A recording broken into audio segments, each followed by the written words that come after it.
In high school coaching, a lot of the good stories come after the game.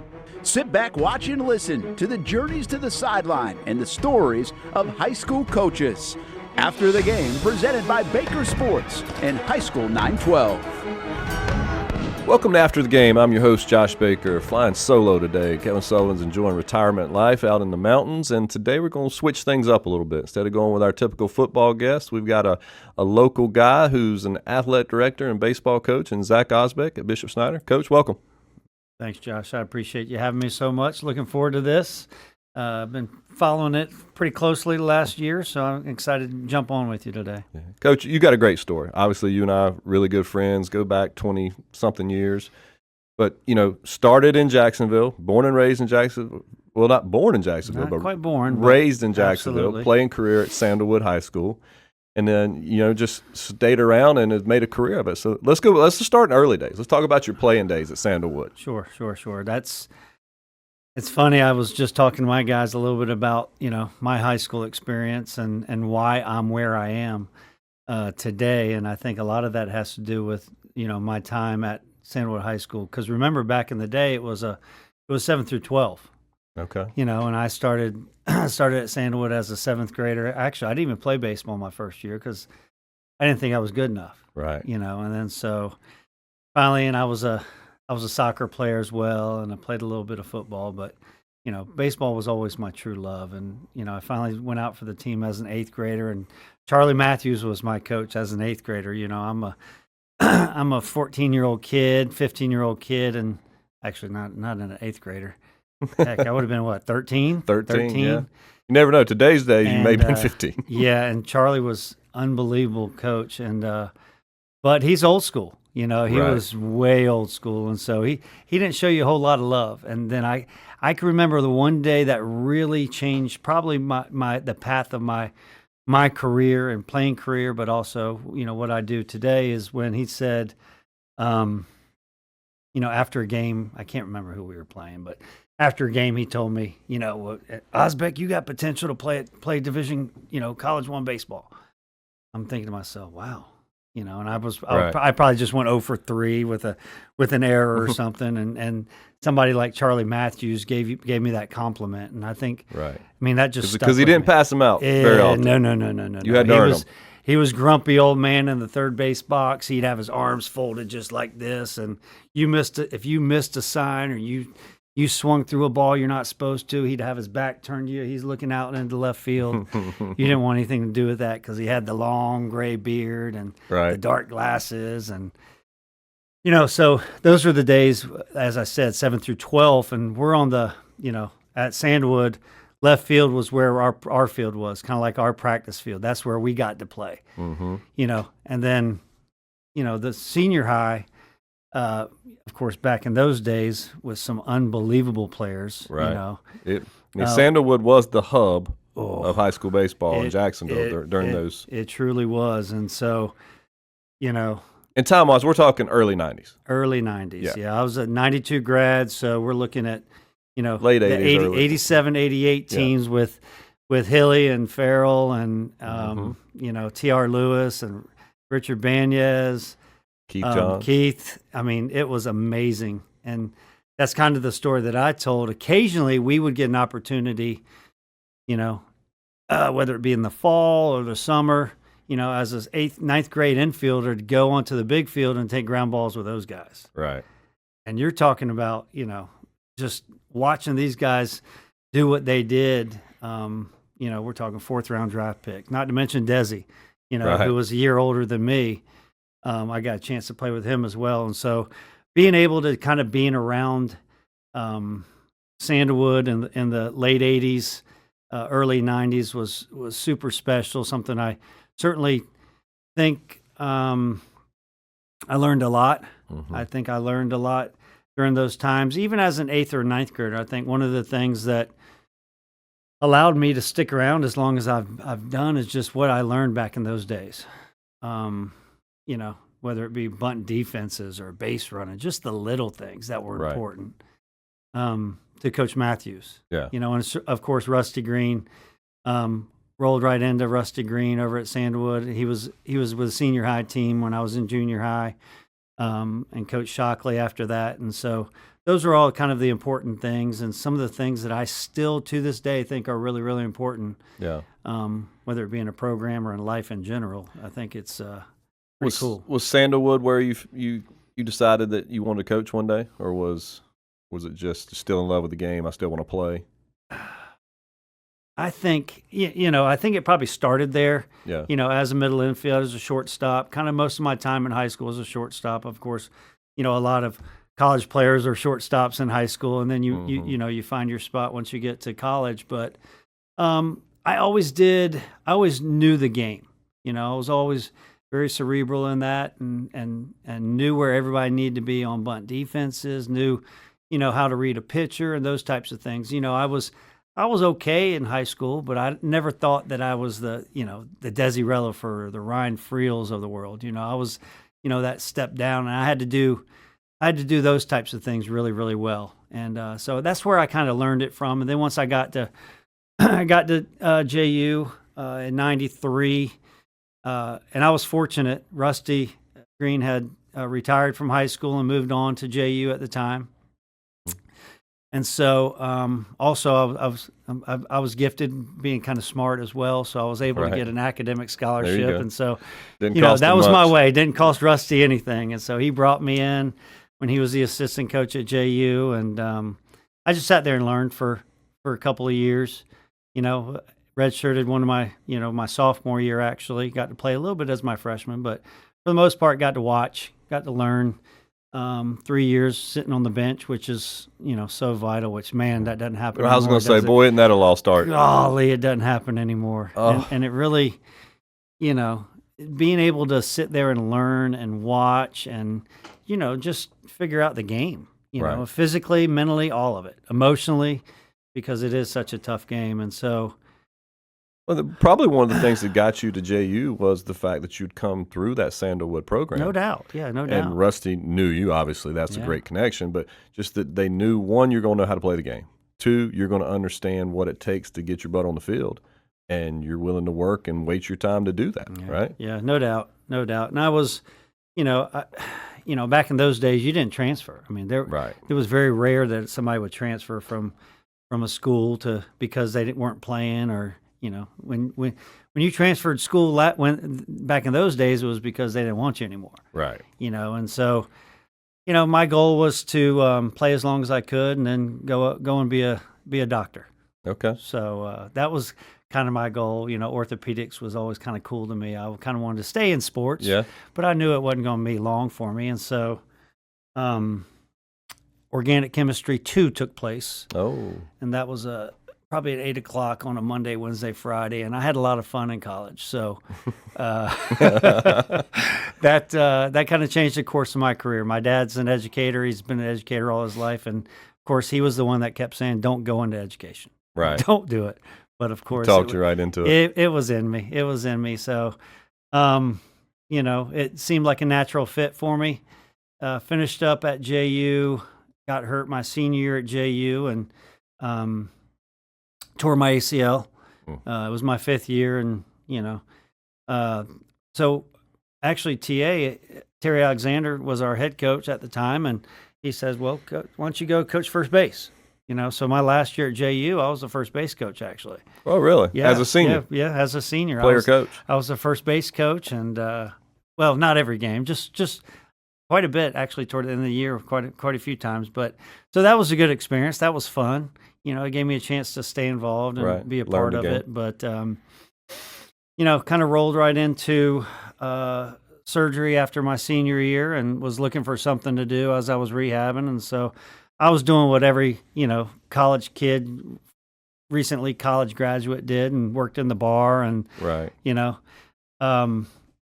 got involved, of course, with some of the guys that I knew from JU. Scott Maribel was the head coach at Wolfson High School at the time. So that's where I first met you. I don't know if you remember. That's right. I first met you not only in I'm a 18, 19-year-old sales rep just getting absolutely brutalized by Maribel and Howie Stein and you and all those guys. But I remember you were in the portable teaching, was it chemistry or biology? Biology. Yeah, you were back biology in the teacher. portable. So Yes, that's I where was. So that's where I met you. Yeah, I started. I knew Howie and Scott from JU. That relationship, those were both JU guys, and so they asked me, hey, you want to come over and coach with us? And so I was like, sure. I'm not doing anything, might as well. Right. Started substitute teaching over there. Teaching infielders. They allowed me kind of the free reign to do that, and I'm 22 years old at the time, living life and substitute teaching and doing those types of things. And that was the year made it to the state finals. Mm-hmm. Wolfson High School made it to the state finals, and man, how times have changed with teams like that. Because that was a group of kids that were, you go back to the neighborhood kids. Kind of like Right. when we were at Sandwood, there was a bunch of neighborhood kids that grew up in the Sandwood area, and everybody went to the same school, and it's so different now. Right. Well, that team was the neighborhood. That was Team was. Yeah. That. Oh, yes. Yeah. That absolutely. team. But, yeah, that one was. There may have been a Wilson team there shortly after that. Yeah. So that was early, right? So that Right. was 98, right? Yep. That was 98. We went to the state finals. 98, lost it in the finals. Who was on that team? Oh man, Josh Ferris, Yeah. Todd Braddock. Uh-huh. I could go. Ali. But that was the start of a really good run. That was a start. Scott had started putting it together, and not to mention he had some pretty good coaches come along. Incredible staff. And the next couple of years, that staff turned into myself and Howie, but also Chris Hayes came along, Jonathan Farrell came along, Kevin Crabtree was part of that staff, Doug Ramsey was part of that staff, and so, I mean, it was pretty special what that group was able to do. So that was 98 when that took place, and interestingly enough, that's when I really was trying to decide what I wanted to do, Right. and I was a biology guy, graduated with a biology degree because I was supposed to be a doctor. Right. Well, as they say, those who can, those who can't teach. I don't know if I believe that, but it's tough. It's a great profession. And so, funny story, I was actually applying for some different jobs. I had just rehabbed my knee, and I was working with Tim over at JOI, and he had some connections at Bishop Kenny. Mm-hmm. My dad had known the principal over at Nice High School at the time, and of course I had known Fred Chrisman over at Wolfson. Right. And so I was kind of applying at all three spots. So I started putting my resumes together and doing my cover letters and everything like that. And so sent out my cover letter to Wolfson. He, got back with me, scheduled an appointment, got an interview with him. Interviewed with Bishop Kenny, didn't get that job. That was, of course, time when Bob West, of course, had it going, and Tommy was helping him as an assistant. And so I don't know if there was a path really for us there, but Nice was interesting because Tony Sowers was over at Nice. Yep. And Tony was going to Spain on his for a year. Yeah. Right, to teach abroad. To teach abroad. Uh-huh. And so he was looking for some help on the coaching staff. And so I thought I had a really good chance there. And come to find out, a couple months later, Tony called me and said, "Hey man, you're so stupid.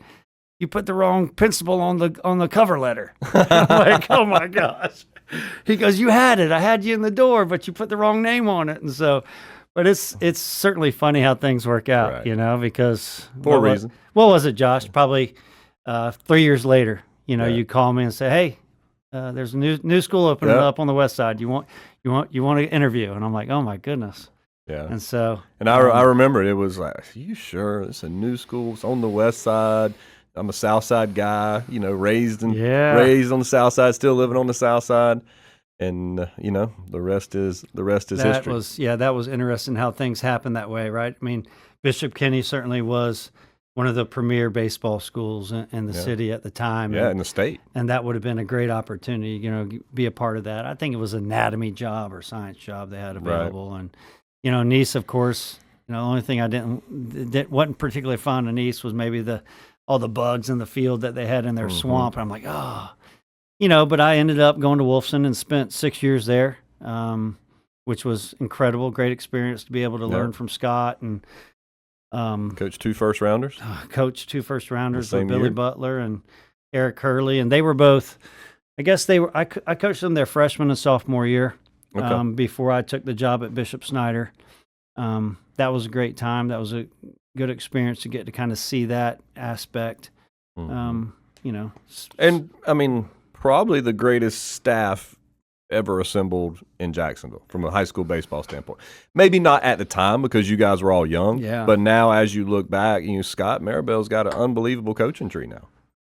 He say what you want, but he knew who to go get. He knew how to hire. He knew how to go get. Yes, he did. I mean, he was he a did. heck of a high school baseball coach. No doubt. And what I loved about Scott was that, whatever position you were working with, he'd let you do it. Right. He was, and he was one of those guys that trusted you, and but he was also the same guy that when one of the guys screwed up, he'd come to you too. What are we doing? Right. A true manager. 100%. Yeah, 100%. He brought a pro ball mentality to the high school level. Yeah, he did. Yeah, he did. And I learned a lot from him back in those, because coming from college as a 22-year-old kid, you think you know it all. Right. Oh, we didn't do it that way. We don't do it that way, Scott. And Scott will go, well, you can't do that here. You can't do that in high school. Mm-hmm. So taking that mentality, that college Division I baseball at the time, and trying to figure out how to apply it to a high school kid, a 15, 16-year-old high school kid, took a little bit of an adjustment. And so certainly grateful for those years at Wolfson. Yeah. I didn't have to deal with all the parents. I didn't have to deal with all the stuff that a head coach has to go through. But you saw him do it. 100%. And he did a really good job with that. Managing and running a program, Scott's one of the best there's been doubt, around here. No doubt. So He you did that. got to come from Charlie and Rusty, old school baseball. Here's how we're going to do it. Everything's done the same way. Flow into JU. Yeah. You still had Rusty, TA a little more looser, players coach, right? 100%. Yeah. And then you flow into Scott and more of the pro ball mentality. Yeah. So, couldn't have asked. I'm sure it definitely wasn't your plan, but pretty good there, background as far as the coaching tree. I certainly felt after 6 years at Wolfson, and again, I actually took the job, was still teaching at Wolfson for a couple of years while the school was being built. We started as ninth grade at Bishop Snyder. They didn't have a job for me until, I guess, 2 years in. So, and first year you didn't have a team. Oh, right? man, those early days. And when I think back to kind of sitting where I am today with the program where it's at today, and thinking about my first couple of years, our first year I stepped in. This is another good story. Lou Pereira was the athletic director at the time. Mm-hmm. Lou's now president at Trinity Catholic. Right. He was also the basketball coach, spent a lot of time and coaching basketball. So he his first love was always athletics. And so when he hired me, I can remember hey, we're going to have a informational meeting. Okay, great. All right, when do I be in? So I show up to school, I show up to campus. 8 guys show up. And I got 8 guys sitting in the room, and of course I'm thinking to myself, how in the world are we going to figure this out, right? Because again, I'm coming from Sandalwood High School. I'm coming from JU, which we just 3 out of my 5 years we were playing in the in regionals. Mm-hmm. Wolfson High School, which my first year ever coaching high school, we made it to the state finals. So I'm just expecting this is going to be easy. This is a success. I look at Bishop Kenny and all the success that they had. Mm-hmm. So in my mind, I'm thinking, okay, I got a 5-year plan. We'll be competitive and good, and competing for state championships after 5 years. And so my first day, I see 8 kids sitting there, and I'm going over. Hey, we're going to start practice. We didn't have a field. We didn't have anything. As a matter of fact, the first practice we ever had was West Duval. Okay. We had to meet over at West Duval. Showed up. They didn't have screens. They didn't have anything. It was something else. But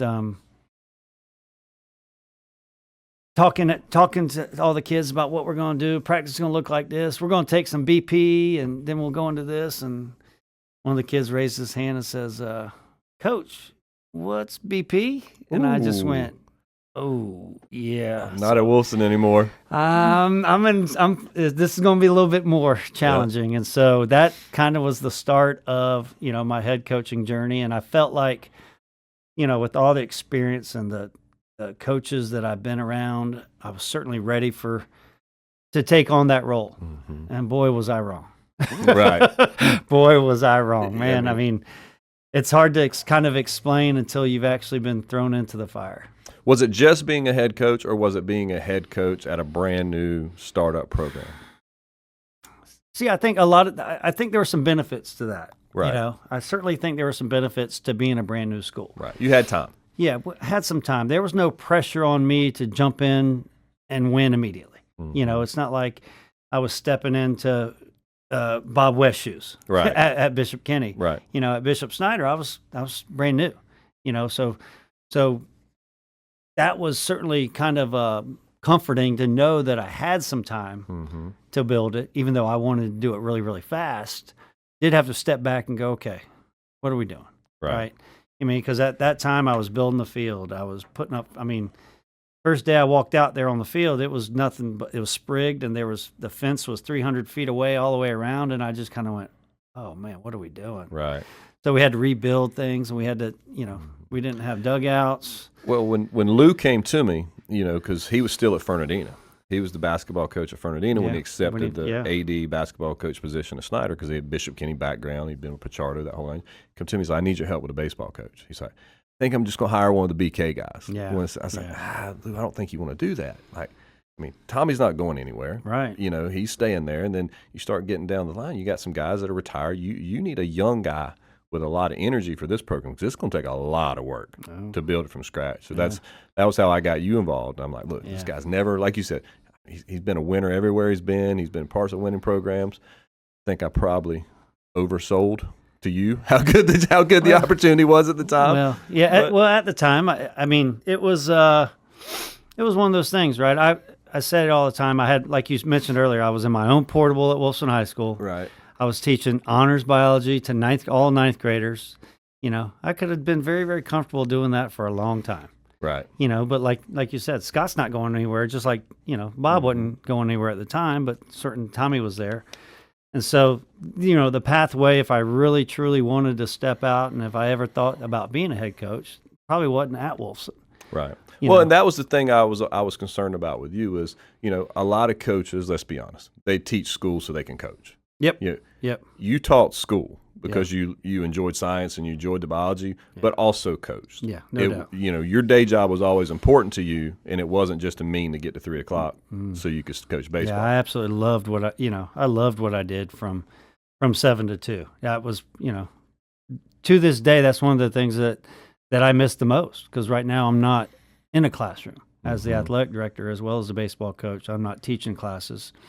So that is one of the things I miss. Yeah. I don't miss the paperwork side. I don't miss grading papers and spending time at night. And so, but yeah, that's always loved the teaching aspect. But really, I mean, to be honest with you, that's what I've always done on the field too.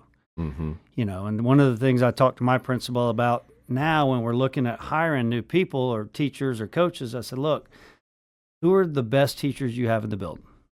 A lot of times those are going to be your coaches, because it's kind of, I mean, if you're doing the same thing on the field that you're doing in the classroom, you're going to be probably pretty successful in the field. So, So how many years were you coaching at Snyder before you went over there in the classroom?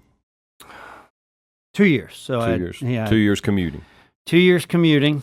We spent some time at West Duval early in the season, but then I realized we weren't going to be able to actually play a season. So my first year, believe it or not, we started out on the back basketball courts. Right, I remember with 2 pop-up, the ATEC nets? Is that what they were? Mm-hmm. Pop-up ATEC nets with a bunch of, you know, the yellow dimple balls, and just working on sitting there soft toss the whole time. Right. You know, and so we did that a couple of times a week, and you know, I'd have 4 or 5 guys show up my first year. I mean, talk about a long way away from there. And then the next year, we started out just as a JV program, didn't have any home games. And then the next year is when we started JV/varsity, you know. And so that was kind of the first, what I consider kind of my first year of really being a head coach. At the was the field was ready? We had, if you remember, we had fencing all around. Right. We had just, you know, one of the things it was always important to me, because I'd been at programs with great facilities. Mm-hmm. Facilities are so important, and one of the things in building a program, do it right the first time. Right. So we could have thrown up a bunch of chain link back there behind home plate and probably got out there a lot sooner, but we didn't. We were patient, raised some money for the brick wall and the net and all that stuff back there, and that was, you got to remember, that was 2004. Not many people had stuff like that during those days. No. And so we didn't have dugouts yet though.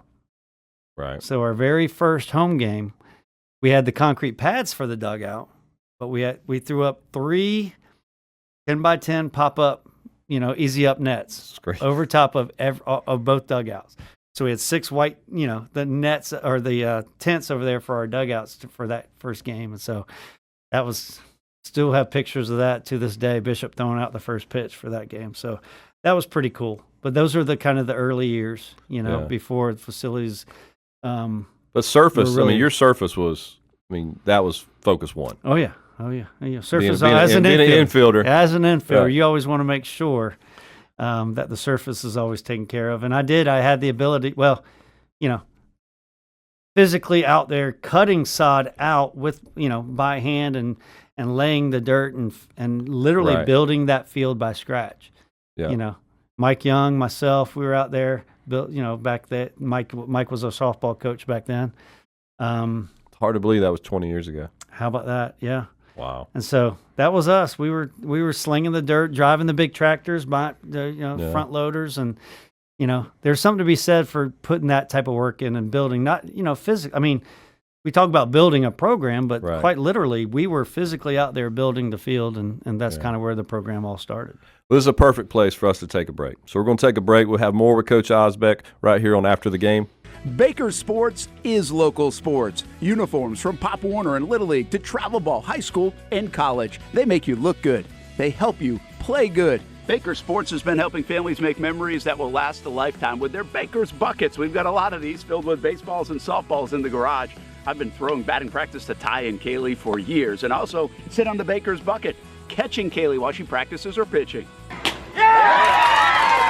Baker Sports is homegrown, and a lot of employees that used to play on local ball fields now work for Baker Sports, now helping you look good, play good, and make memories of your own. Visit Bakersport.com to see what Baker Sports can do for you. Custom apparel, Nike, Under Armour, Adidas, embroidery, screen printing, and more. Baker Sports is local sports, from Jacksonville to anywhere in the Southeast. Bakersport.com.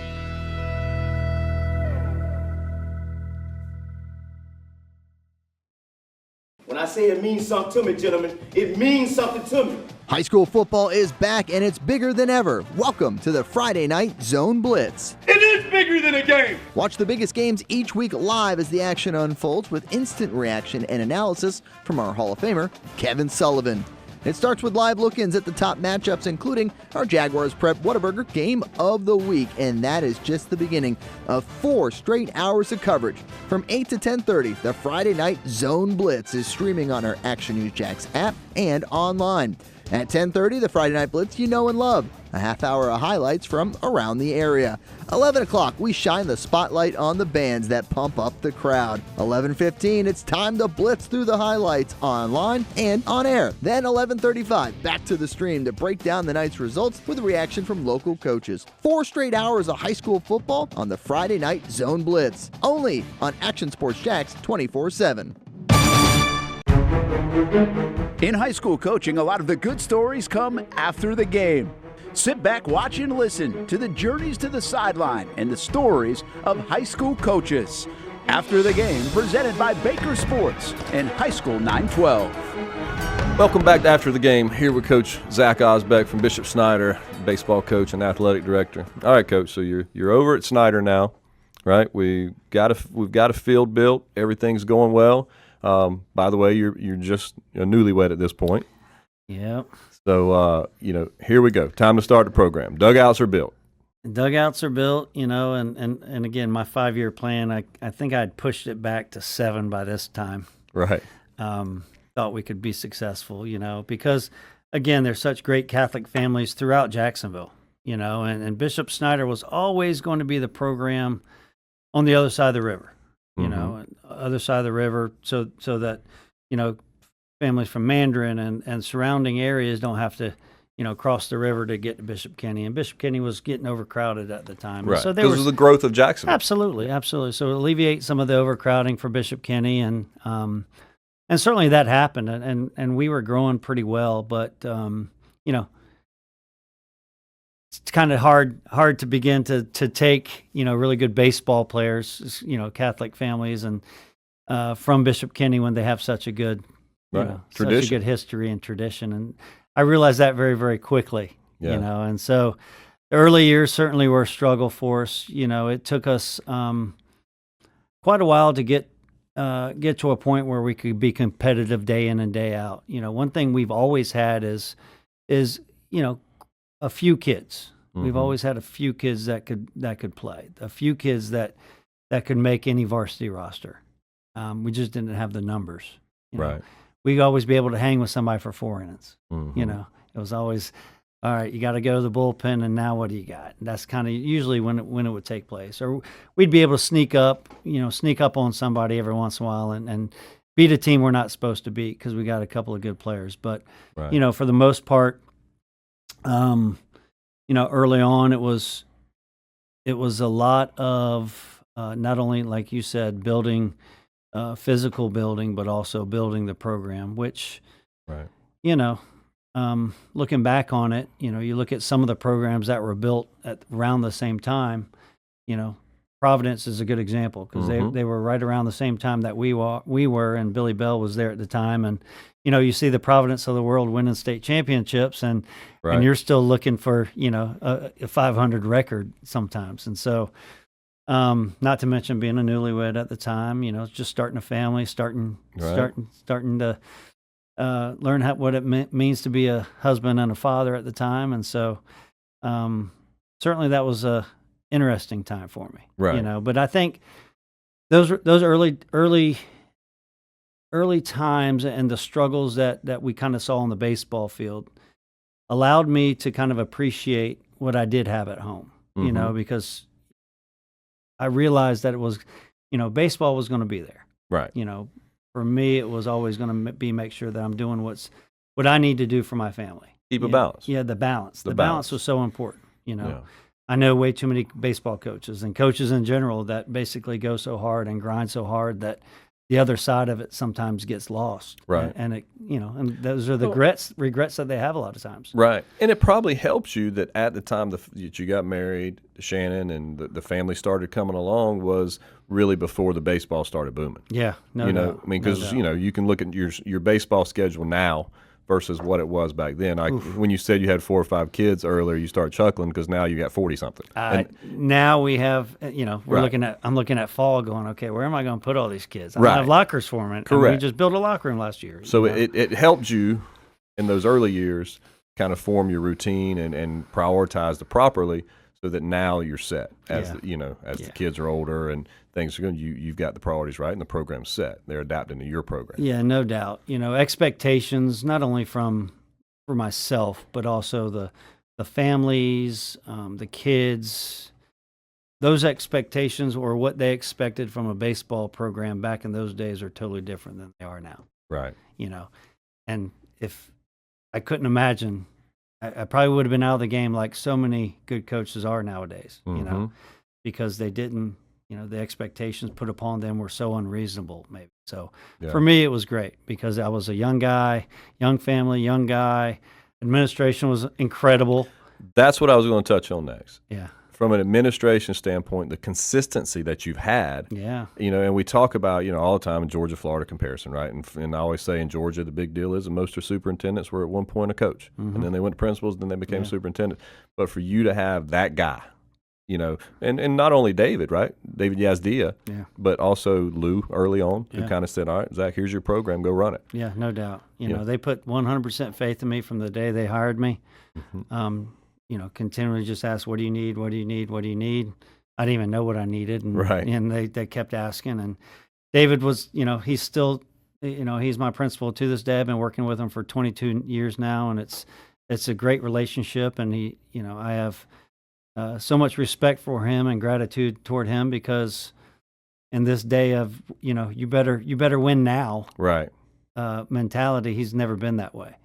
And I feel I've learned a lot from him in that respect, and Lou as well. Where, when we do have struggles in different programs, it's not, okay, well, let's fire this guy and find the next guy. Right. Because it's not that easy. It's not that simple all the time, Wins are certainly important, but at the same time, you got to be realistic with what you're dealing with, Right. and that's where I feel like those early struggles really helped me develop into, who I am as a coach today. Being able to struggle and not win, being able to struggle and just try not to get dimed that night. Right. Find a way to keep 10 off the score on being able to find a staff. My goodness. Back in the early years. True. Get coaches to come over, right? No doubt. One thing I've always admired about the JU network was you guys are all so tight. When you get out of JU, no matter what year you graduated, you guys are, you got your little group. In the high school coaches, the JU guys are very tight. I think, early on you had to really tap into that, right? With Doug? I did. Yeah, I did. Early on, actually, it's funny. You mentioned it. Early on, I went even closer than that with my brother and my dad. Right. Be honest right. with you.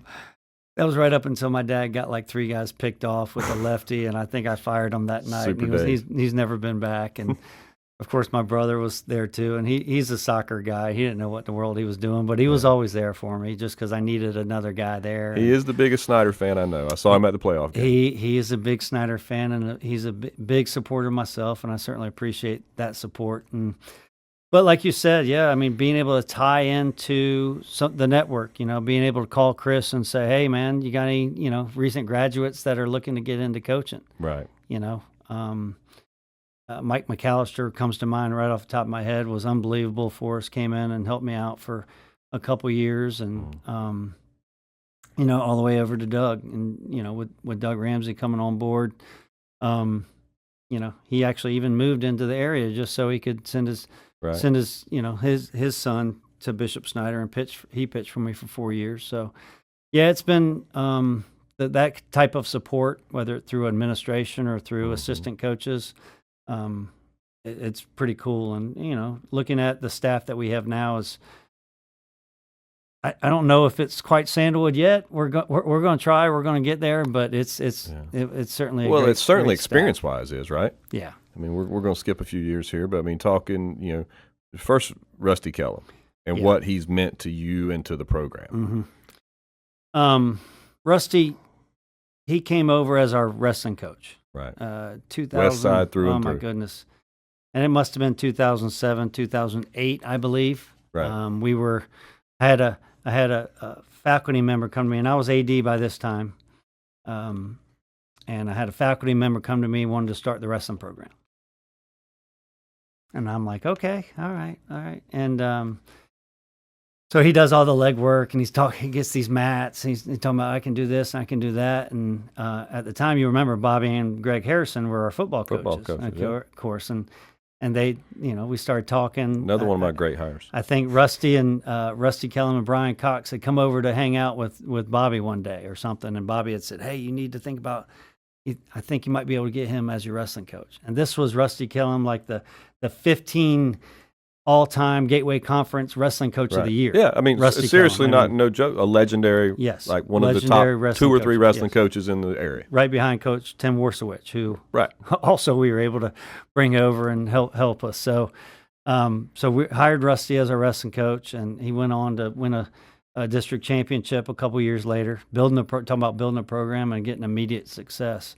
He was able to do that. Unfortunately for wrestling, and to my benefit, they moved wrestling back into baseball, try to get away from football. If you remember, they changed the dates of the start time and things like that. And Rusty had a couple of boys at the time that were really involved in baseball, and kind of made the decision, well, we're missing too much baseball now, and they really wanted to get out there and get into baseball. So he actually gave up the wrestling gig and started helping me with baseball. Wasn't initially my pitching coach. It was several years later that he came on and or as the pitching coach. But man, that was probably the best decision I've made in my entire coaching career. Hiring him as the pitching coach. And talking about a guy, I mean, I admire Rusty so much for just, being an old school guy, right? Old school values, but looking around going, you know what? Game's changed. Yeah. They're doing things different these days than we were taught, and just diving all in and just learning the new school way of doing things. Yeah. And nobody's embraced it like he has. No. I mean, he's the guy that I go to for tech help with my Twitter account or whatever it happens to be. Now, he'll mispronounce it. He'll say tweeter or whatever, but he knows exactly what he's doing on that. And he's been able to use technology to his advantage. And but don't misunderstand that. He is old school as old school comes. Right. When it comes to coaching and the relationships, which I think is great. Nobody creates better relationships with his pitchers, than Rusty does. And I think that shows in the trust that the pitchers have. Right. Because I do think that relationship is probably different than anything else. Pitchers really have to trust you and kind of be all on board, and they got to buy in more than anybody else, because that is something that's so specific. Mm-hmm.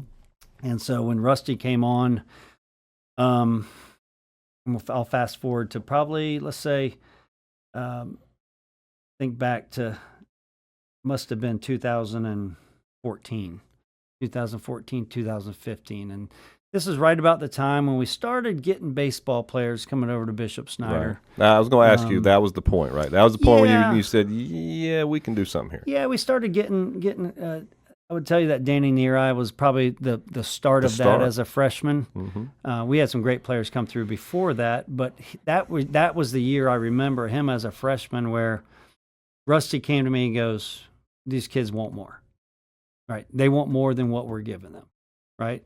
We're still 2014. We still can't put more than 7 guys on a field during the fall, right? Because we got guys that are football kids, and we got golfers, and we got kids doing everything during the fall. And so we still didn't have fall teams. We just still didn't have summer teams. But, it was a group of kids that had come in at the time, and they wanted more. They were looking for us to give them more. And so at that time, Rusty kind of said, hey, I want to do X, Y, and Z. I want to start this program. I want to develop this. I want to kind of come up with kind of what he has, to this day. Right. And it's kind of, every single day it seems like he's adding something new to his program. And I call it his program. Sure, he uses different aspects of, you name it, Driveline or, those types of programs. He's taken it all and made it his own. Yeah, the plyos and all those types of things. But he has certainly made it his own program. And, the research that he does and the time that he spends away from the field,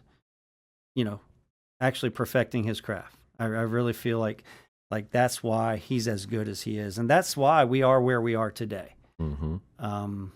So that was in 14. And then in 17, we made kind of a philosophical change in the program when we said, if we're going to win, we got to be able to pitch. We got to be able to throw strikes. Right. And that's kind of when we put all of our focus into pitching first and foremost, before anything else.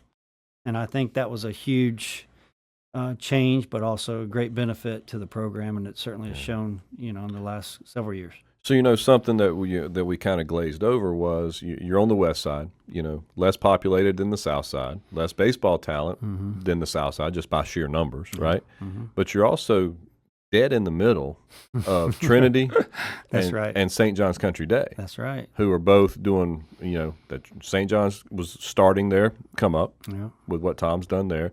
And then you had Gil right down the street, who had been at Eaglesview and at Trinity and very successful. State champion coach, right. Yeah. I always call it he was the next Scott Maribel in selling programs, and sold his program and developed his program and ran a program. Yeah. So you're dead in the middle of them, trying to find players, right? Yeah.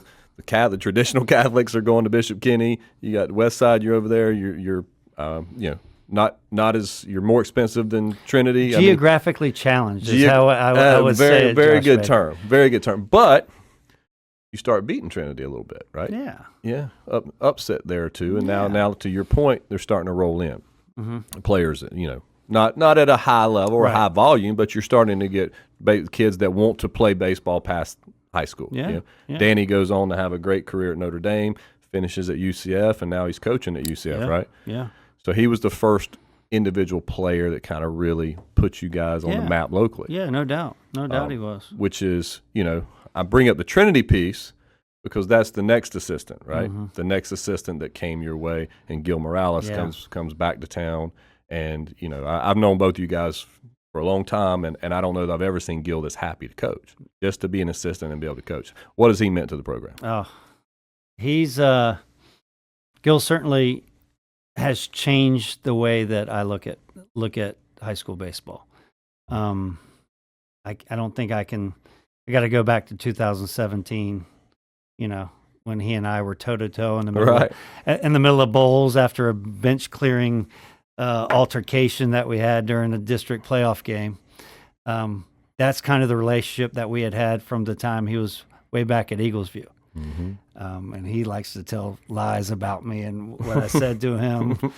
But truly, I've always had a lot of respect for Gil because I knew how good he was as a coach. And I think part of that was maybe the jealousy that I had, that I felt like, oh, well, I can be as good as him. Why does he get all the players, and why is he winning all the state championships? And I'm over here just busting it, trying to get 10 wins a year, Mm-hmm. So in reality, we began to get a little competitive. We had a good group of kids. One thing that we always had to do is kind of recycle. I mean, I'm sorry, not recycle, but start from fresh. Like when I get a good freshman class come in, 4 years later, I know I'm going to be able to compete. Right. And that was the last group in 17 with my Radomski twins and Teddy Guillory and Pedro Sotomayor. Those guys were kind of they were seniors that year, and we really had a really good year. I think we ended up with 16 wins, had some huge wins that year.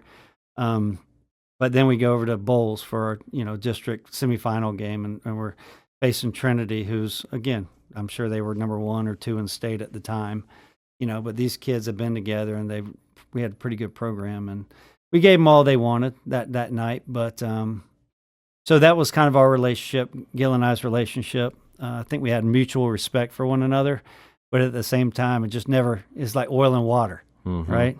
Right. And you're responsible now. Yep. You're responsible because you kept saying, I think you guys could work together. I think you could work together. And you had done that for a couple of years. And when the opportunity presented itself, summer of 23,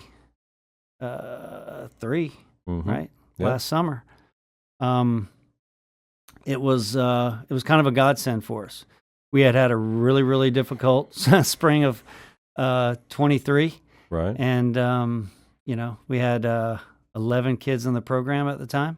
Mm-hmm. However, we knew we had a great freshman class coming in. I think we brought it. There was 11 or 12 kids, freshmen that year, last year that came into the program, which was amazing for us because our previous high is like 6 freshmen. If we get 6 baseball freshmen a year, that's pretty good for us. So we had 11 come in last year as freshmen. Right. And some good ones in that 11. Yeah, the from all 11, over the place. the 11 that you had on the roster had a couple really good ones. Yeah, we did. Yeah, a couple really good arms to build around. And in 22 we were starting 6 freshmen. Right. In 22, and we ended up, I think we won 6 games that year. Mm-hmm. Rolling to last year, during the summer, and I'm like, Gil, or Rusty, we need help, right? I'm just based on pure numbers, you and I, we're going to need help. And opportunity presented itself, and I remember I keep hearing Josh Baker in the back of my head. I think this could work, and so because if there's one thing I know about Gil, like you're either on his team or you're not. 100%. And he doesn't care anything about the ones that aren't. He's just focusing on his dugout and his kids, and and you talk about Rusty's relationship. Gil's a lot the same, right? Yeah. The relationships he builds with his players, he gets the most out of them. He does. Yeah, absolutely. And stepping back for a minute, whether it be Gil or myself, we were both able to kind of step back and go, okay, what's best for the program at this time? Right. Because you're bringing in a state championship coach, and a lot of people are like, oh, you're crazy. You're crazy. He's going to take your job. He's going to take your job. I'm like, well, no, he's not. Well, and Gil's story is he was happy at Trinity. Yeah. He left as a younger coach for what he thought was greener pastures in South Florida, and just didn't like it and was looking for a home, looking for somewhere to build again. And so, he moved around a lot till he got with you to find that spot. somewhere he was comfortable, somebody that believed in him, and like you said, just let him coach. Yeah, it was a godsend because it was just a perfect fit. Exactly what Bishop Snyder baseball needed, I think, was also exactly what Gil Morales needed at the time, and not to mention Zack Osbeck and Rusty Kellum. Right. Certainly, what he's been able to do for us as coaches is it. Like I said, he's put it on a totally new level. And from day one, I think when he stepped in, day one, he brought belief. Again, I've had 22 years of getting kicked in the gut. 22 years of wanting to be that state championship coach, wanting to be successful, wanting all these things. That was never my number one priority, but certainly,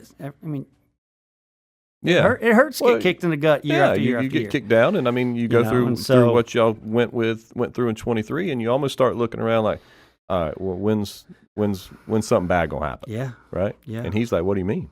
We're good. Yeah, 100% from his experience.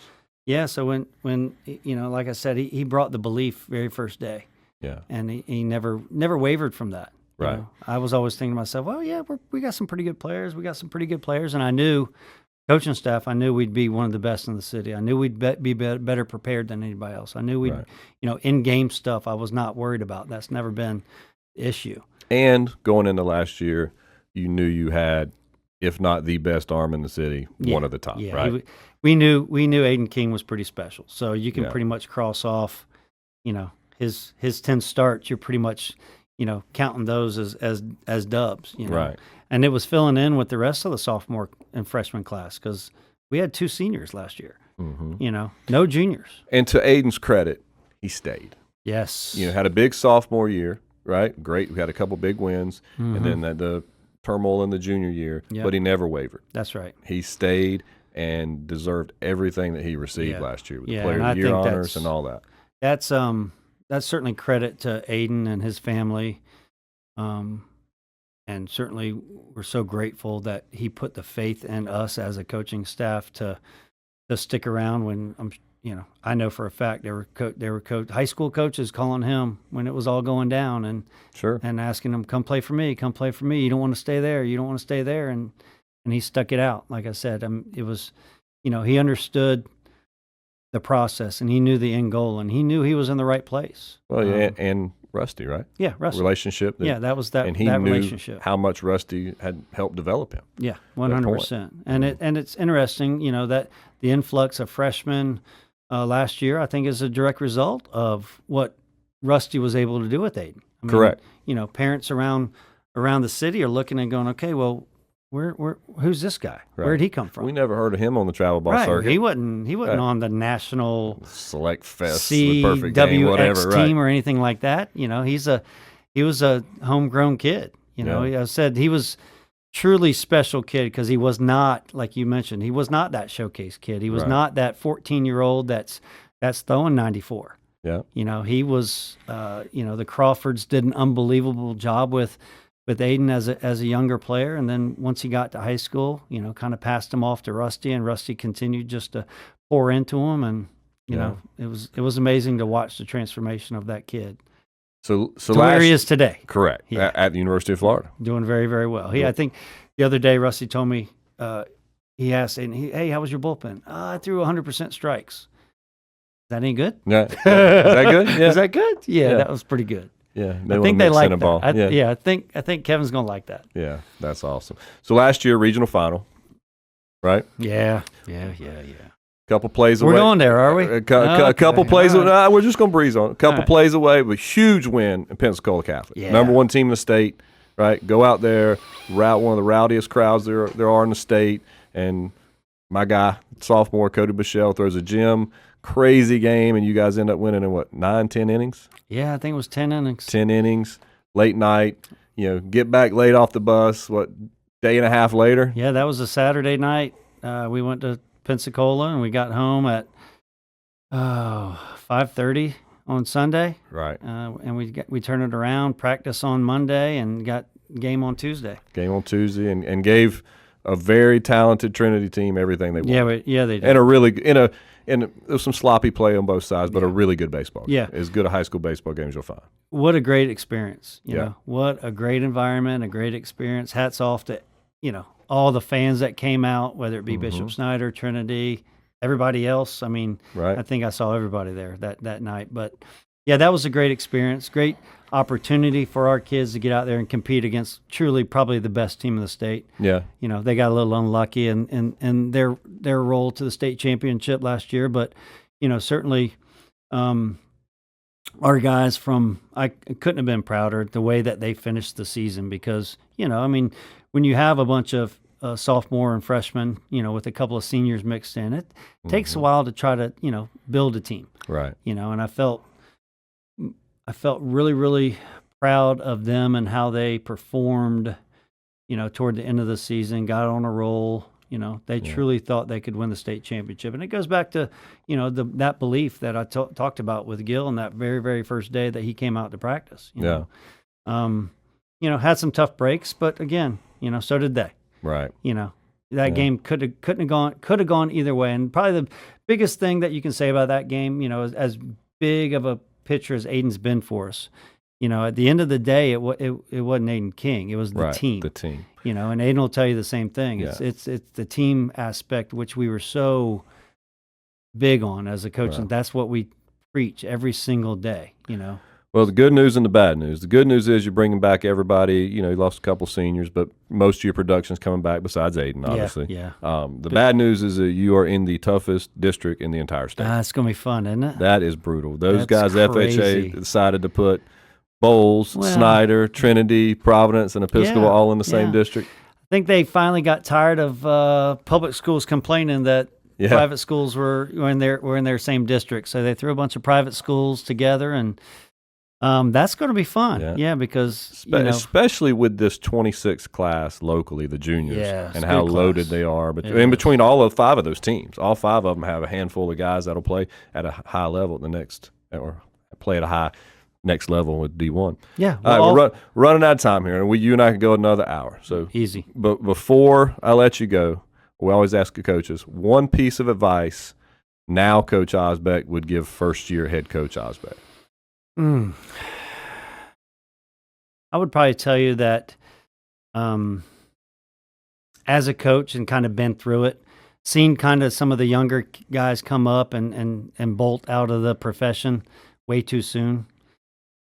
Just kind of be where your feet are, you know. Yeah. You don't have to, you know, based on my experience, you don't have to go out there and jump into a program and feel like you have to win day one. Right. You know, I think you have to develop day one. Yeah. And that's enjoy the small victories. The small victories. The kid that never, I mean, I could go on and on about kids that got cut from other programs and came to us and eventually ended up playing collegiate baseball. Those are the victories I remember. Yeah. You know, it's not necessarily, I don't have state championships to go back to, but those are the things that as a coach, I'm most proud of. You know, those kids that had the opportunities that necessarily didn't get it other places, you know. And so understand that that's a lot of times that's what most of your players are looking for. It's about the players. Yeah, it's always going to be about the players. That's right. Always.